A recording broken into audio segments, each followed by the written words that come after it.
Sabana. Are you ready? Kicau, kicau, kicau mania. Kicau, kicau, kicau mania.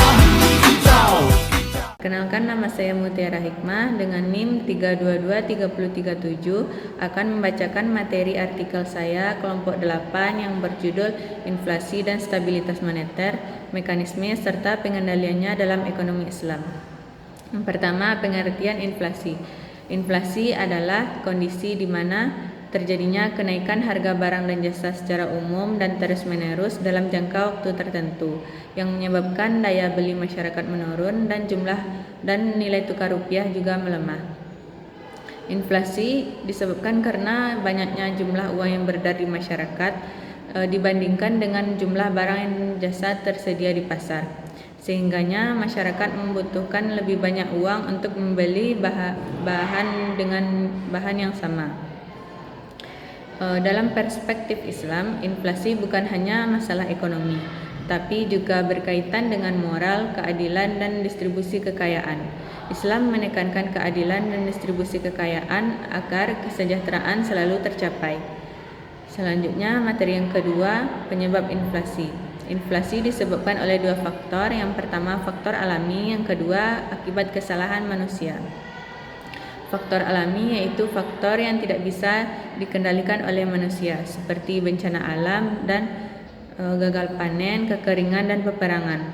Apabila terjadi bencana alam dan gagal panen, maka produksi bahan pokok akan menurun dan permintaan manusia terhadap kebutuhan bahan pokok terus meningkat, maka ketidakseimbangan antara permintaan dengan barang yang tersedia akan mendorong terjadinya inflasi.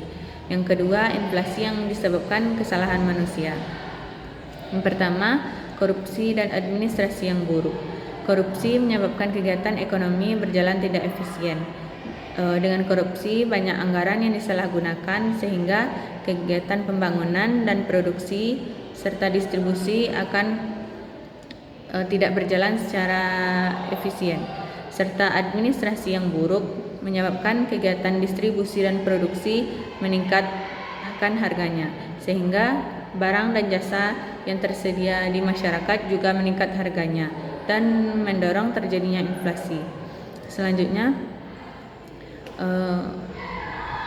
pajak yang terlalu tinggi.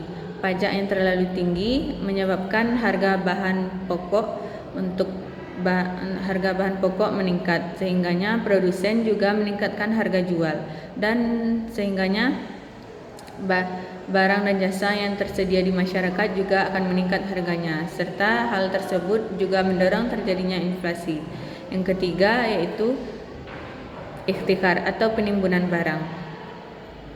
Penimbunan barang yaitu menyembunyikan barang bahan pokok dengan tujuan terjadinya kelangkaan dan harga tinggi. Setelah terjadi kelangkaan dan harga tinggi, maka barang tersebut akan dijual dengan harga tinggi juga, maka kegiatan tersebut mendorong terjadinya inflasi. Yang materi ketiga yaitu instrumen pengendalian inflasi. Yang pertama, politik diskonto. Politik diskonto yaitu kebijakan bank sentral dalam mengelola jumlah uang yang beredar di masyarakat dengan mengatur menaikkan dan menurunkan suku bunga. Jika terjadi inflasi, maka bank sentral akan menaikkan suku bunga sehingga mengurangi pinjaman masyarakat ke bank dan bisa mengurangi inflasi. Jika ekonomi lesu, maka bank sentral akan menurunkan suku bunga sehingga masyarakat akan meminjam kepada bank dan mendorong terjadinya kegiatan ekonomi. Selanjutnya, operasi pasar terbuka.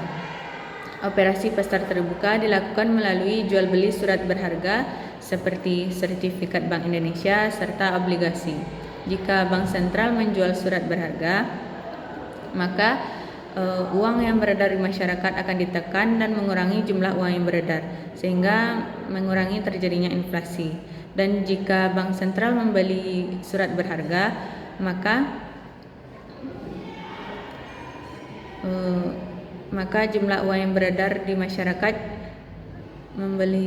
meningkat dan kegiatan ekonomi dan mendorong terjadinya kegiatan ekonomi. Selanjutnya, kebijakan cadangan wajib. Kebijakan cadangan wajib yaitu aturan yang mewajibkan bank untuk menyimpan sejumlah dana di bank sentral.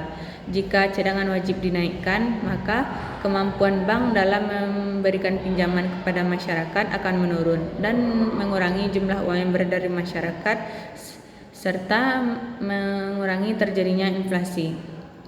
Jika cadangan wajib diturunkan, maka kemampuan bank sentral untuk memberikan pinjaman kepada masyarakat akan meningkat dan jumlah uang yang beredar di masyarakat akan meningkat serta mendorong terjadinya kegiatan ekonomi. Sekian materi dari saya, selanjutnya akan disampaikan oleh rekan saya.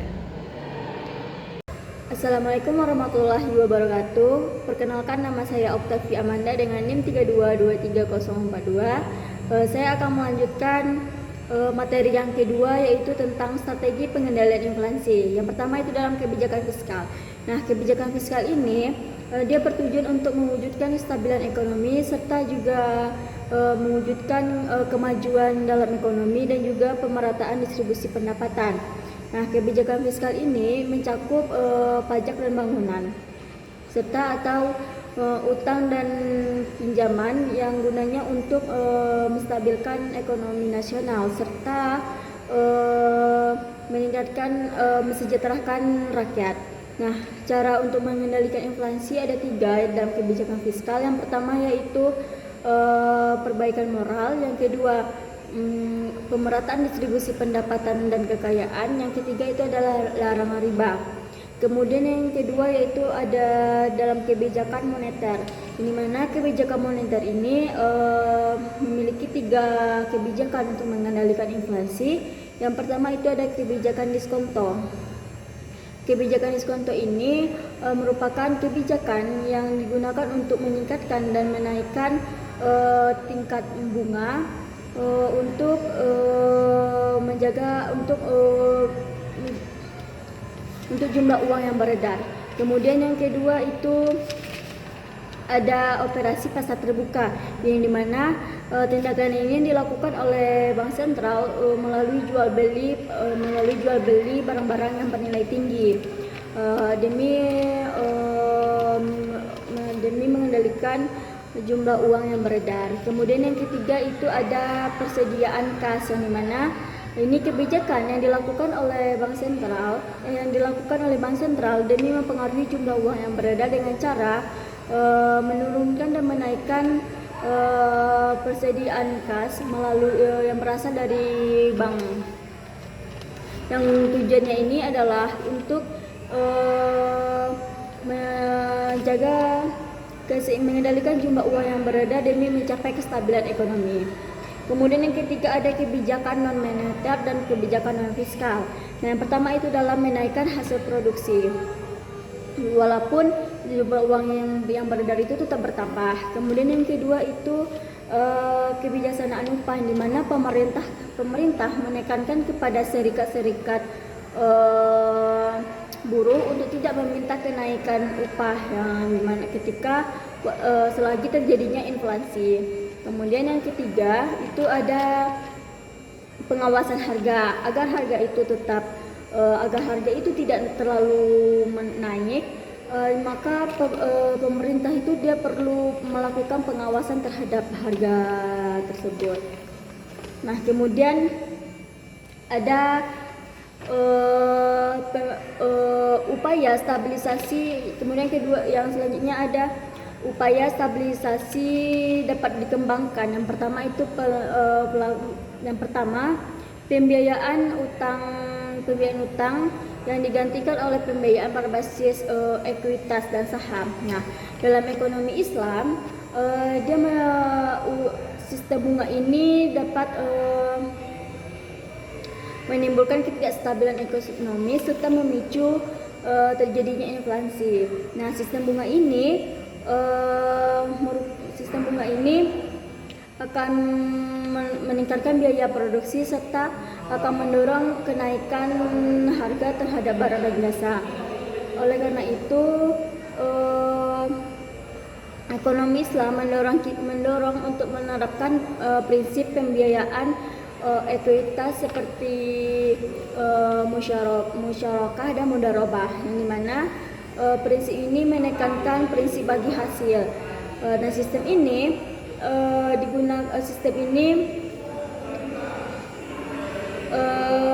menciptakan keseimbangan antara pemilik modal dan pengelola usaha, karena keuntungan dan kerugiannya itu ditanggung secara bersama. Kemudian yang kedua itu ada keberadaan zakat dan hukum waris dalam distribusi pendapatan. Nah, zakat dan hukum waris ini dia sangat berperan penting dalam ekonomi Islam, karena dia berfungsi sebagai instrumen redistribusi pendapatan, yang tujuannya itu untuk mengurangi kesenjangan ekonomi antara kelompok yang kaya dengan kelompok yang miskin. Dan hukum waris, zakat dan hukum waris ini dia memiliki peran yang strategis dalam menciptakan distribusi pendapatan yang adil dan distribusi pendapatan kekayaan yang secara merata, dan juga akan bisa mengurangi kesenjangan ekonomi serta membantu terjadinya menjaga stabilitas harga dan laju inflasi. Kemudian yang ketiga itu ada pengurangan konsumsi yang boros dan mendorong konsumsi yang moderat. Nah, dalam ekonomi Islam mendorong kita untuk melakukan konsumsi yang seimbang dan tidak berlebihan. Nah, konsumsi yang boros itu akan memicu permintaan yang agregat terhadap barang dan jasa yang tidak terkendali, sehingga itu akan memicu kenaikan harga. Oleh karena itu, Islam mendorong kita untuk menerapkan prinsip konsumsi yang moderat, yang sesuai dengan menyesuaikan kebutuhan dengan kemampuan ekonomi kita. Nah, penerapan pola konsumsi yang moderat ini dalam Islam akan membantu dalam mengendalikan permintaan yang agregat, serta akan menjaga efisiensi sumber daya dan juga akan mencegah lonjakan inflasi dan akan juga mencegah lonjakan inflasi. Kemudian yang keempat ada uang publik sebagai amanah dan pengelolaan fiskal yang bertanggung jawab. Pengelolaan keuangan publik yang sebagai amanah ini harus dijalankan secara transparan dan bertanggung jawab. Pemerintah memiliki kewajiban untuk melakukan dalam mengelola pengeluaran negara yang sesuai dengan kebutuhan sumber daya yang tersedia. Selanjutnya itu ada dampak inflasi yang tidak terkendali.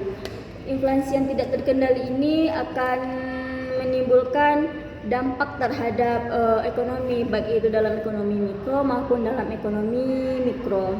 Nah, yang pertama itu ada penurunan daya beli masyarakat. Nah, penurunan daya beli masyarakat itu sangat berpengaruh dalam pola konsumsi masyarakat. Contohnya itu dalam rumah tangga. Rumah tangga itu akan lebih cenderung memprioritaskan kebutuhan primer dan mengurangi pembelian kebutuhan tersier. Nah, pergeseran konsumsi ini dapat mempengaruhi permintaan, sehingga sektor usaha yang bergerak di bidang non primer itu akan mengalami penurunan pendapatan dan juga akan menuruni produksi. Nah, sehingga itu akan berdampak kepada pengurangan tenaga kerja dan penundaan ekspansi usaha.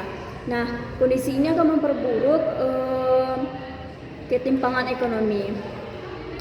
Kemudian yang kedua itu meningkatkan beban pengeluaran kebutuhan pokok. Nah, inflasi ini sering terjadi itu di dalam kebutuhan pokok, yang dimana seperti bahan pangan, energi dan transportasi. Komoditi ini memiliki porsi yang sangat besar dalam pengeluaran rumah tangga, terutama itu bagi kelompok yang penghasilan yang berpendapatan yang rendah. Ketika harga beras, minyak goreng, dan listrik atau bahan baku meningkat, maka rumah tangga itu akan lebih mengalokasikan dananya itu lebih besar untuk memenuhi kebutuhan dasar. Nah, kenaikan ini langsung menekankan keseimbangan anggaran ekonomi. Nah, kenaikan harga pokok ini juga berpotensi memicu ketidakstabilan sosial apabila terjadinya secara drastis. Yang ketiga itu ada ketidakpastian dalam perencanaan keuangan dan investasi. Inflasi yang tinggi ini akan menciptakan ketidakpastian dalam pengelolaan keuangan, yang dimana rumah tangga itu akan mengalami kesulitan dalam menyusun anggaran jangka pendek maupun dalam anggaran jangka panjang, karena harga barang itu berubah secara drastis, secara cepat, sehingga sulit untuk diprediksi. Kemudian yang keempat ada pelemahan nilai mata uang dan meningkatnya biaya impor. Inflasi yang lebih tinggi dibandingkan dengan negara lain itu akan dapat menyebabkan pelemahan nilai mata uang domestik. Ketika harga dalam negeri itu meningkat lebih cepat, maka daya saing produk impor itu, ekspor itu akan menurun, sehingga nilai tukar itu dapat terdepresiasi dan terjadinya pelemahan mata uang dan meningkatnya harga barang impor. Nah, kenaikan harga impor ini akan berdampak pada biaya produksi, terutama itu bagi industri yang bergantung pada bahan pokok atau bahan baku dari luar negeri. Kemudian yang kelima itu ada potensi meningkatnya kesenjangan sosial dan risiko kemiskinan. Inflasi yang tinggi ini tidak berdampak secara merata pada seluruh lapisan masyarakat. Nah, yang terutama itu dalam kelompok yang berpenghasilan rendah itu akan lebih merasakan tekanan yang lebih berat. Karena sebagian besar pendapatannya itu digunakan untuk memenuhi kebutuhan dasar. Ketika harga kebutuhan pokok itu meningkat, maka anggaran pengeluarannya itu harus lebih besar juga, dan ini akan terjadinya tekanan terhadap pendapatan dan menjadi ketimpangan ini akan memperlebar kesenjangan ekonomi. Dan juga inflasi ini juga bisa meningkatnya angka pengangguran. Baik, sekian materi yang dapat saya sampaikan. Saya akhiri dengan wabillahi taufiq wal hidayah. Wassalamualaikum warahmatullahi wabarakatuh. Labana al